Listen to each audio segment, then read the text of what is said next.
بسم اللہ الرحمن الرحیم۔ شروع اللہ کے بابرکت نام سے جو بڑا مہربان اور نہایت رحم کرنے والا ہے۔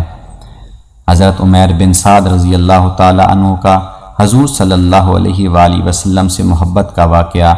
ایک مرتبہ حضور صلی اللہ علیہ وآلہ وسلم مدینہ پاک مسجد نبوی میں جلوہ افروز تھے۔ صحابہ اکرام آپ کے گرد یوں بیٹھے تھے جیسے بدر تمام کے گرد ستارے۔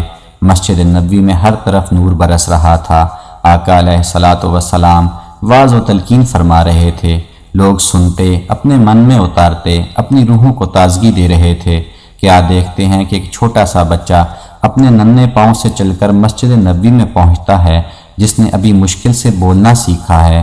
آقا کریم کی خدمت میں کبھی اپنے چچا جلاس بن سوید کے ساتھ جاتا ہے، کبھی وہ اکیلا حاضر خدمت ہوتا ہے۔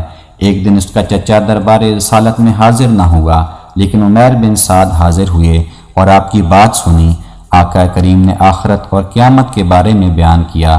جب بچہ واپس پلٹا تو اپنے چچا سے کہا، اے میرے چچا، آج میں نے حضور کو قیامت کا ذکر کرتے دیکھا۔ آپ نے ایسا ذکر کیا کہ قیامت کا نقشہ میری آنکھوں کے سامنے آ گیا۔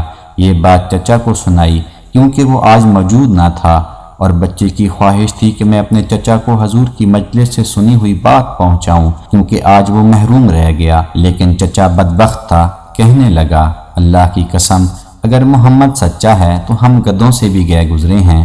جب بچے نے یہ بات سنی تو اس کے پاؤں کے نیچے سے زمین نکل گئی کہ میرا چچا کیا بول رہا ہے، یہ تو مجھے انگلی پکڑ کر مسجد نبوی میں لے جایا کرتا تھا، اور اس نے یہ کیا بات کہہ دی، یہ تو منافق نکلا۔ اس بچے کی حیرت کی انتہا نہ رہی، کہنے لگا، اے چچا، اللہ کی قسم، میرے دل کو سب سے اچھا تو لگتا۔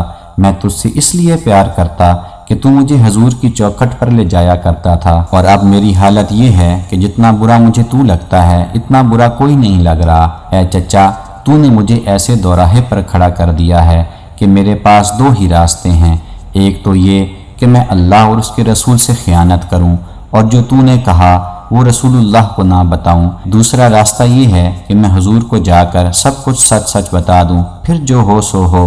اس کا چچا کہنے لگا، تو نہ سمجھ اور چھوٹا بچہ ہے، تیری بات پر کس نے یقین کرنا ہے، جو جی میں آتا ہے کر لے۔ وہ بچہ اٹھا اور دربار رسالت میں حاضر ہو گیا۔ عرض کی، یا رسول اللہ صلی اللہ علیہ وآلہ وسلم، میرے چچا نے اللہ اور اس کے رسول سے خیانت کی ہے۔ میں پہلے اللہ کے حضور اور پھر آپ کے سامنے اپنے چچا سے بیزاری کا اعلان کرتا ہوں۔ حضور، اب میرا اس سے کوئی تعلق واسطہ نہیں، کیونکہ وہ آپ کا دشمن ہے۔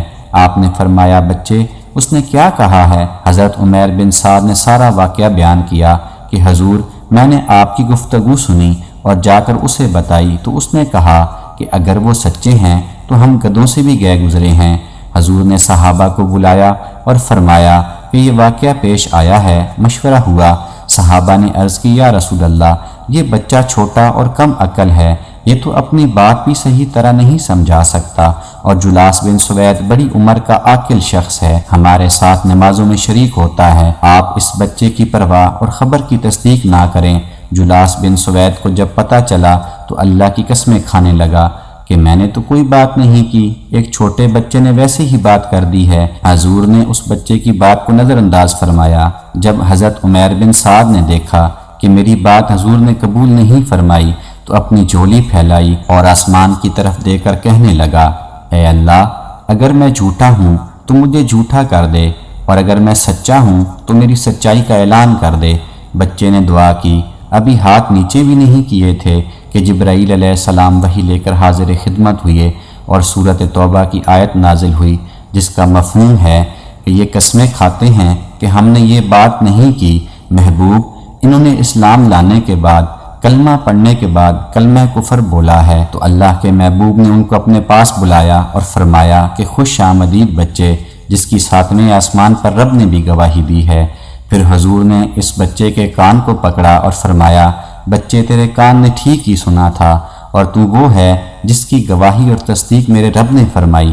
اللہ پاک نے بھری بزم میں حضرت عمیر بن سعد کو جھوٹا نہیں ہونے دیا۔ یہ حضور سے عمیر بن سعد رضی اللہ تعالیٰ عنہ کی محبت تھی۔ اللہ پاک ہم سب کو حضور کی ایسی سچی اور پکی محبت نصیب فرمائے۔ اگر آپ کو ہماری یہ ویڈیو اچھی لگی ہو تو پلیز لائک، شیئر اور سبسکرائب کریں۔